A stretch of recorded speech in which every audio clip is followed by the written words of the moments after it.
અધર્મ સર્ગ માનવ અધર્મ મહારાજ પધાર્યા મયારામ ભટ્ટાજી અધર્મ સર્ગની વાત કરી. મહારાજ કે અધર્મ સર્ગનો એક દોષ પણ આવે નાનો કે મોટો એટલે વાહે બીજા ઘણા આવે.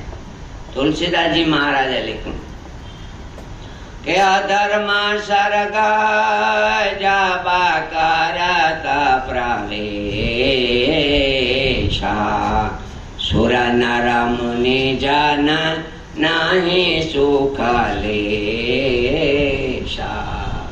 અધર્મ સર્ગનો દોષ એક ઝીણો આવે તો પછી સુર નર મુનિ સુખ ન થાય.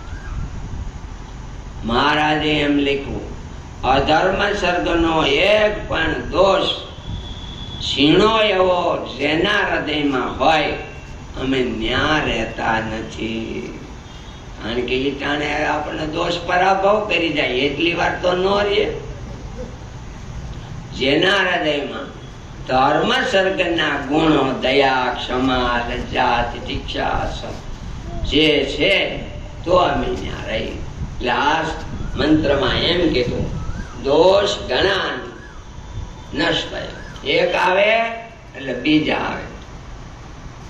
અમેરિકામાં નથી ગયા હોય તો એના પરિવાર એના 70 માં એક જણા ગયા હોય ને આજે એના પરિવારના દીકરા ને એના ફલાણા 200 250 માણસો હોય. કેમ? લોહીનો સંબંધ. ન્યાવા દેશ લોહીના સંબંધ. એટલે આ તો અધર્મ સર્ગ ધર્મ સર્ગ લોહીના સંબંધ વાળા. હે ભગવાન અમારા દોષોને તમે નાશ કરો. ભયમ કશ અમારા ભયને નાશ કરો. અમારા ભય દૂર કરો. ભદ્રમ કરો અમારું કલ્યાણ કરો. અમારું મંગળ કરો.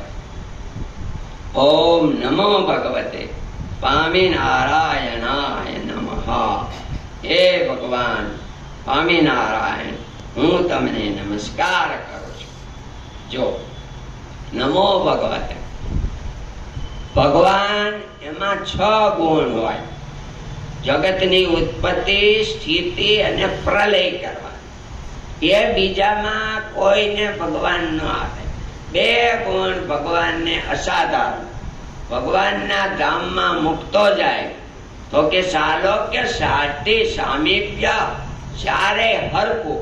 ભગવાન જેવું રૂપ, ભગવાન જેવું સુખ, ભગવાનનો લોક બધું હરકું પણ બેવાના નહીં.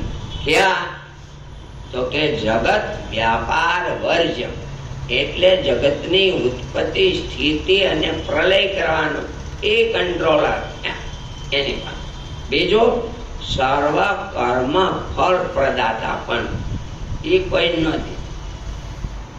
એની ઈચ્છાથી કોઈ સાધુ, કોઈ ભગવાનના ભક્તો, કોઈ ગરીબ કોઈને આશીર્વાદથી બોલે તો ભગવાન એનો એ સંકલ્પો પૂરા કરે. ભગવાન સ્વામિનારાયણ મંત્ર આપણે રાયથી બોલીએ છીએ. હે ભગવાન સ્વામિનારાયણ. સ્વામી એટલે કંટ્રોલર, નારાયણ એટલે અનંત મુક્તોમાં રહેલા, જળ ચેતનમાં રહેલા, એનું અક્ષરધામ એમાં રહેલા એવા ભગવાન. હવે આનો ફરીને એકવાર અર્થ કરી દો. આ મંત્રનો ફરીને એક સાથે દરેક અર્થ. હે સર્વમાં વસીને રહેલા ભગવાન, હે વિભુ એટલે તમે જુદા જુદા સમયે યોગ પ્રમાણે અવતારને ધારણ કરનારા સહજાનંદ સ્વામી કોક એક ભગવાન છે કે તમે આ વખતે આ પૃથ્વી ઉપર પધાર્યા છો. સર્વેના અવતારોને ધારણ કરનારા કોક એક છે. અક્ષરધામમાં દિવ્ય રૂપે રહેલા શોભતા રાજતા એવા એ ભગવાન તમે અમારા સન્મુખ અમને દર્શન આપો.